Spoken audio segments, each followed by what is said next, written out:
ছোটবেলা থেকেই শেখানো হয় ছেলেরা কাঁদে না, পুরুষ মানে শক্ত, কষ্ট চেপে রাখাই পুরুষত্ব। এটাই নীরবতার ক্ষত, পুরুষের অদৃশ্য কান্না। আর সেই দিন থেকেই একটি হৃদয় ধীরে ধীরে নীরব হতে শুরু করে। বাঙালি পরিবারে হাজারো ছেলে নিজের ভয়, ব্যর্থতা, অপমান, ভালোবাসাহীনতা সব চেপে রাখতে রাখতে একসময় নিজের অনুভূতিকেই ভুলে যায়।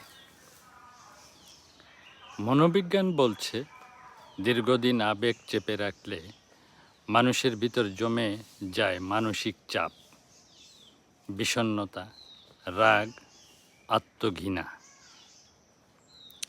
অনেক পুরুষ রাগ দেখায় কারণ তারা কান্না দেখাতে শেখেনি। বাঙালিয়ানা আধ্যাত্মিক দর্শন তাই বলে, নদী যদি প্রবাহ থামিয়ে দেয়, সে ধীরে ধীরে পচা নদীতে পরিণত হয়, তার পানি পচে যায়। মানুষও তাই, আবেগকে বন্দি করলে আত্মা ধীরে ধীরে শুকিয়ে যায়। পুরুষের কান্না দুর্বলতা নয়, এটি মানুষের স্বাভাবিক ভাষা। যে পুরুষ কাঁদতে পারে না, সে ধীরে ধীরে ভিতরে পাথর হয়ে যায়।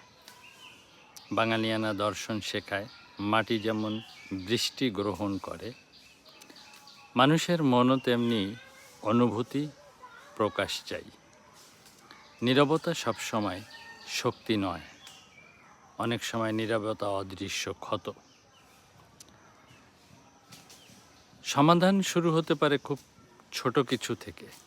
নিজের কষ্ট লিখে রাখা, বিশ্বাসের মানুষের সাথে কথা বলা, প্রকৃতির মাঝে সময় কাটানো, বাবা মা সন্তানকে বলা কাঁদতে পারো, অনুভব করা লজ্জা নয়, দাম্পত্যে অভিযোগের বদলে সংলাপ তৈরি করা, মালিক স্মরণে নিজের অন্তরকে নরম হতে দেওয়া।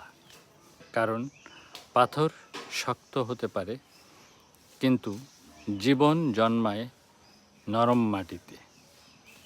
তাই যে পুরুষ কাঁদতে পারে সে ভাঙে না, সে আবার বাঁচতে শেখে।